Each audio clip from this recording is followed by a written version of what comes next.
A terra treme, ventos uivam, oceanos rugem. Desastres naturais são um lembrete brutal das forças poderosas que moldam nosso planeta. Após tais eventos, em meio às ruínas e à perda, começa a busca por respostas. Por que isso aconteceu? Poderia ter sido evitado? É nesses momentos de incerteza e medo que as teorias da conspiração criam raízes. Como sussurros ao vento, elas se espalham rapidamente, oferecendo explicações simplistas para eventos complexos. Essas teorias, muitas vezes baseadas em especulação e conjectura em vez de evidências, podem ser sedutoras. Elas proporcionam uma sensação de ordem no caos, um alvo para a culpa e uma sensação de controle diante do desconhecido.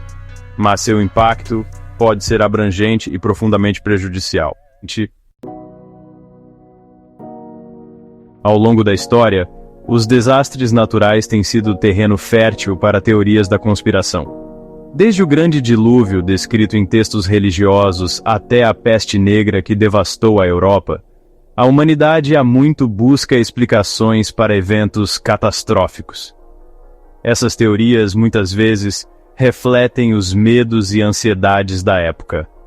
No passado, as pragas eram atribuídas à ira divina ou à obra de bruxas. Hoje, terremotos, furacões e pandemias são frequentemente inseridos em narrativas de conspirações governamentais, armas secretas e agendas ocultas. A internet e as redes sociais criaram um ambiente onde essas teorias podem se espalhar com velocidade e alcance sem precedentes. Com alguns cliques, a desinformação pode atingir milhões, contornando os guardiões tradicionais do conhecimento e confundindo os limites entre fato e ficção. Pense no caso da CPMI das fake news, que mostrou como essas teorias se espalham no Brasil.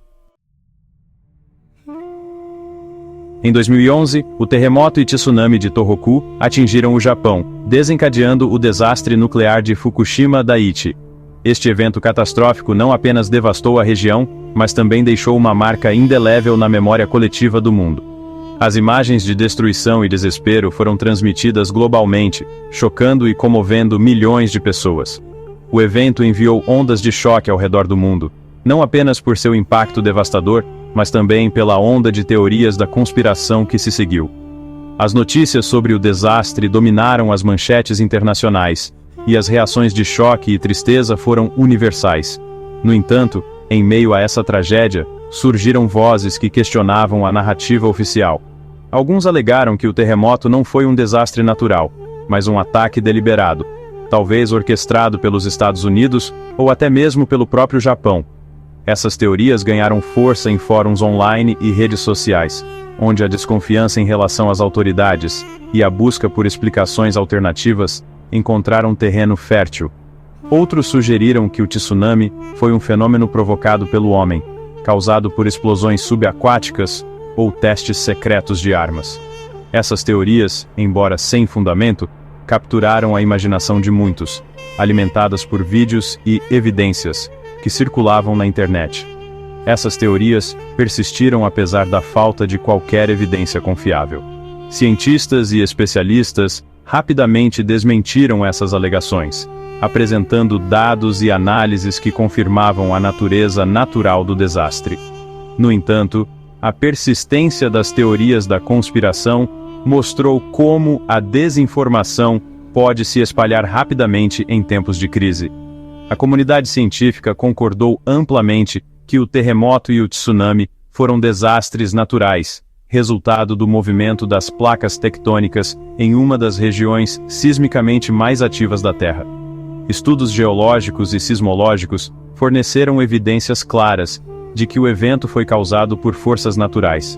No entanto, o fascínio da conspiração se mostrou muito forte para alguns, alimentado pela desconfiança da autoridade e pelo desejo de explicações alternativas. Em tempos de incerteza, as teorias da conspiração oferecem uma sensação de controle e compreensão, mesmo que baseadas em premissas falsas.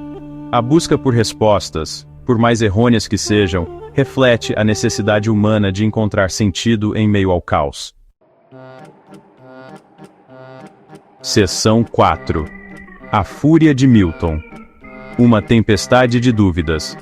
O furacão Milton, uma poderosa tempestade que agitou o Golfo do México em 2005, também foi envolvido na teia de teorias da conspiração.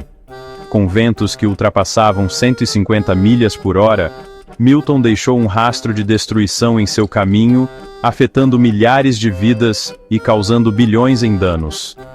Alguns alegaram que o furacão não era um fenômeno natural, mas sim uma arma meteorológica projetada pelo governo. Essas alegações foram alimentadas por uma série de eventos inexplicáveis e pela falta de transparência das autoridades. Outros sugeriram que o caminho da tempestade foi deliberadamente manipulado para atingir certas áreas ou populações. Eles apontaram para padrões incomuns no movimento da tempestade e para a precisão com que atingiu áreas específicas. Essas teorias frequentemente refletiam uma profunda desconfiança do governo e uma crença em agendas ocultas. Protestos e manifestações surgiram, com pessoas exigindo respostas e transparência. Lembra das teorias sobre o apagão de 2009? Esse evento também foi cercado por especulações e teorias da conspiração, com muitos acreditando que foi um teste de uma nova tecnologia de controle do clima. A ideia de controle do clima tem sido um elemento básico da ficção científica, mas a realidade é muito mais complexa. Filmes e livros frequentemente exploram cenários onde a humanidade pode controlar o clima, mas a ciência real ainda está longe dessa capacidade. Embora os cientistas tenham feito progressos na compreensão dos padrões climáticos e até mesmo na sua influência em pequena escala, a manipulação do clima em grande escala permanece um desafio monumental. Pesquisas estão em andamento, mas os obstáculos técnicos e éticos são significativos. A ideia de controlar o caminho ou a intensidade de um furacão permanece firmemente no reino da fantasia. Especialistas continuam a desmentir essas teorias, enfatizando que, apesar dos avanços, a natureza ainda tem o controle final sobre esses fenômenos poderosos.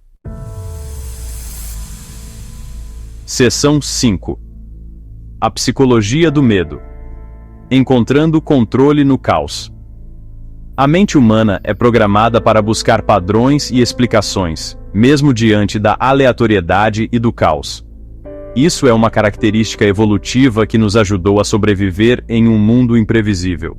Quando encontramos algo que não entendemos, nosso cérebro trabalha incansavelmente para encontrar uma explicação, uma narrativa que faça sentido. Quando confrontados com um evento traumático como um desastre natural, é natural buscar respostas, tentar dar sentido ao que não tem sentido. Esse impulso é uma tentativa de recuperar algum controle sobre nossas vidas. Queremos acreditar que, se entendermos o que aconteceu, poderemos evitar que aconteça novamente. As teorias da conspiração, por mais bizarras que possam parecer, podem proporcionar uma sensação de ordem e controle em um mundo que de repente parece imprevisível e perigoso. Elas oferecem uma narrativa clara, com vilões e heróis, e uma explicação para o inexplicável. Isso pode ser psicologicamente reconfortante para muitas pessoas. Além disso, atribuir a culpa a um grupo ou indivíduo específico pode ser psicologicamente reconfortante. Isso nos dá um alvo para nossa frustração e raiva, e nos faz sentir que temos algum controle sobre a situação. Em tempos de crise, essa necessidade de encontrar um culpado pode se tornar ainda mais intensa. É mais fácil acreditar que um desastre foi causado por um agente malicioso do que aceitar a realidade perturbadora de que todos somos vulneráveis às forças da natureza. A ideia de que algo ou alguém está no controle, mesmo que de forma negativa, é mais confortável do que a ideia de que estamos à mercê do acaso. Essa necessidade de encontrar um bode expiatório costuma ser amplificada em tempos de agitação social e política, quando a confiança nas instituições é baixa. Quando sentimos que nossas lideranças falharam, procuramos culpados em outros lugares. Isso pode levar a um aumento na polarização e nos conflitos sociais. É como quando buscamos culpados pela crise hídrica, por exemplo. Em vez de aceitar que a seca é um fenômeno natural, podemos preferir acreditar que há uma conspiração por trás da escassez de água. Isso nos dá uma sensação de controle, mesmo que ilusória, e nos permite direcionar nossa frustração para um alvo específico.